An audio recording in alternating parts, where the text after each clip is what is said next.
Welcome on Sunday, July 2nd. A warm welcome to the news service Safira Radio. Today marks the midpoint of the year, and we celebrate World UFO Day. In 1923, the Association of Free Scouting was established in Poland, and in 1865, William Booth, a Methodist pastor, founded the Salvation Army.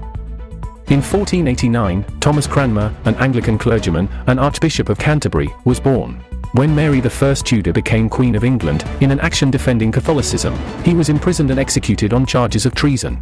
He left behind numerous publications, including the Book of Common Prayer. Part of this prayer book was his translation of the Book of Psalms, which became the Psalter of the Anglican Church. On July 2, 1862, William Henry Bragg, a British physicist and Nobel laureate, was born. He was honored together with his son William for their contributions in investigating the crystal structure using X-rays.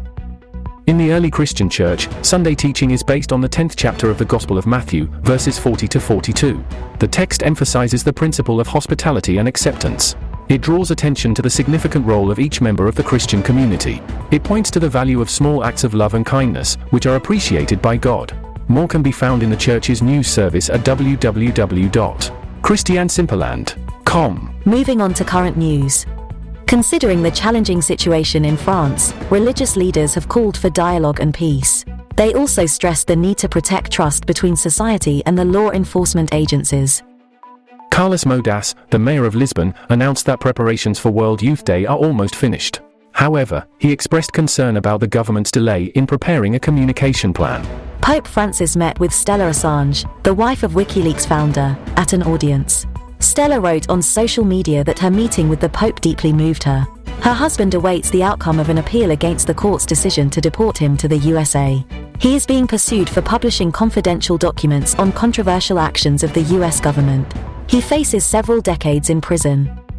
Father Przemysław Szucik supports Wilfried Pagnell from Cameroon in opening his own pig farm.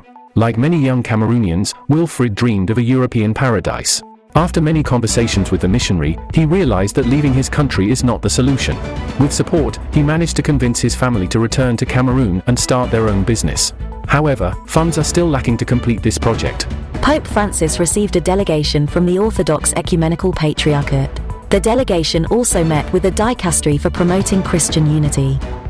The Aid to the Church in Need organization has provided support to the victims of the earthquake in Syria.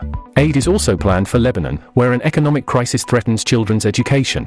All thanks to funds from donors and foundations. 15-year-old Christina from Angola underwent a complex operation to remove a tumor from her jaw.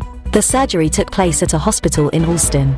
The operation was carried out by 2 teams of surgeons, including Professor Adam Maciejewski, a pioneer of face transplants in Poland.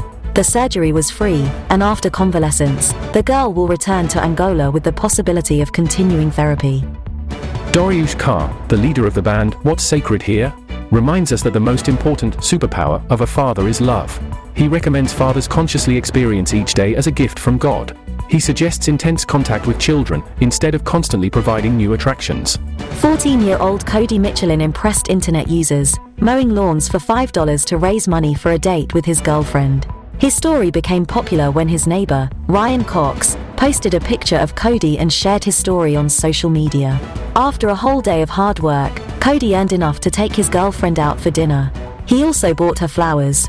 The owners of Safari Pizza in Oakdale, upon learning about the story, provided dinner for the teenagers. The boys' attitude received support from internet users around the world.